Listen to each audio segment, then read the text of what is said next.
Reacting to nuclear scientist Dr. Abdul Qadir Khan's statement that Pakistan has the ability to target Indian capital Delhi from Kahuta near Rawalpindi in 5 minutes, defense experts told NNIS that India too has deadly nuclear capabilities. They have nuclear capability, they have power, but India also has much more capability, and India can target Katuha and many other cities and towns in Pakistan in 2.5 minutes. So, I mean, this doesn't work, you know.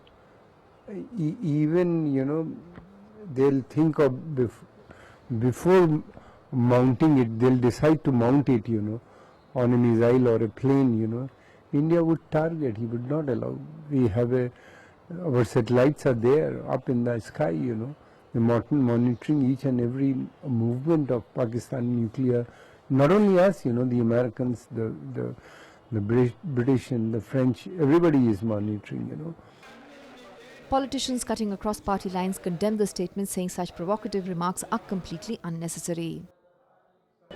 He has made a very highly provocative statement. It should be condemned by everybody. It should be condemned in Pakistan, it should be condemned in India, it should be condemned all over the world. Scientists should not speak in such a provocative warmongering language. He has used warmongering language, and he is instigating Pakistan government to go for a nuclear weapon conflict with India. And both India and Pakistan will have to find ways and means to remain as good neighbors instead of resorting to military conflict. Khan had said Pakistan could have become a nuclear power as early as 1984, but the then President General Ziaul Haq opposed the move. You know, every country has to inform its people that it is strong, it can withstand any action.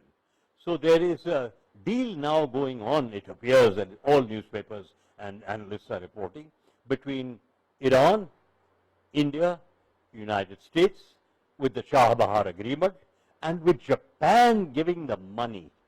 So this is a sort of a cat's paw between Japan, China, India, Pakistan, to make sure that the CEPC, the Chinese Economic Corridor in Pakistan, and the Gwadar does not take off so fast as it should. And Chabahar, the Prime Minister, went, signed a $500 million